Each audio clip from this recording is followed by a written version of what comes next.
So how many of you have watched or read the book Peter Pan? Did you know that there's probably a direct link to narcissism and the Peter Pan character that we all know? It's called Peter Pan syndrome. Check it out.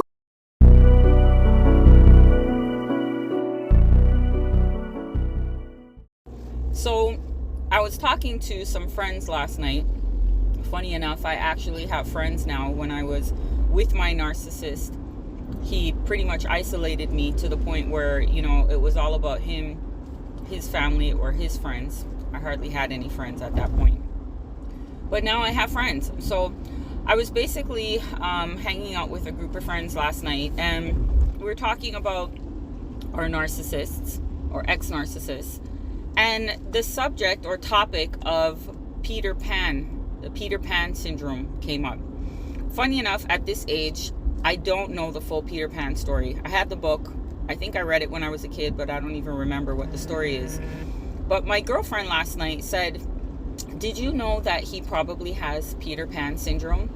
And I said, "Peter Pan syndrome, what is that?" And she basically tells me the story of Peter Pan and Never Never Land, and how, basically all of these friends of Peter don't want to grow up. So they have, a lack of responsibility, a lack of wanting to be an adult, and always wanting to stay young. But she also introduced the character of Wendy. And apparently Wendy is Peter's sister. I'm telling the story because, again, remember, folks, I don't really remember the story of Peter Pan. So apparently Wendy is Peter's sister, and Peter's sister used to do everything for him.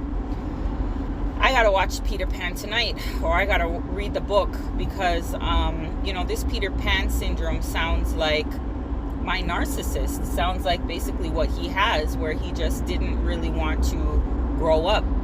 I remember when we argued, when I called the cops on him. You probably would have heard that in an earlier episode if you follow my channel.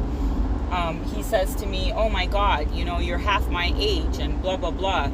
Not half his age, but a little bit older than him. Not by that much. And I said to myself, don't we all age? He is younger than me. And when we first met, my age wasn't a problem, but all of a sudden now it is. I think he's going through a midlife crisis. I mean, he lost his hair in his early 20s. Who knows what's driving that? But, this Peter Pan syndrome really sounds crucial. I mean, at one point I thought, everybody's talking about narcissists, everybody's talking about the narcissist person, and people are like, oh, it's just a fad, you're just jumping on the bandwagon. But I think we need to delve more into this Peter Pan syndrome, because this Peter Pan syndrome is real. So by definition, the Peter Pan syndrome is a pop psychological term used to describe an adult who is socially immature. It refers to never growing adults, majority men, who have reached an adult stage but cannot face their adult sensations and responsibilities. The term is a metaphor based on the concept of not growing up and being trapped in childhood. Watch Peter Pan, y'all. Get educated. We all know narcissism is a direct link to mommy issues. Big mommy issues right there, right? Read Peter Pan. Read about the Peter Pan syndrome. It's real.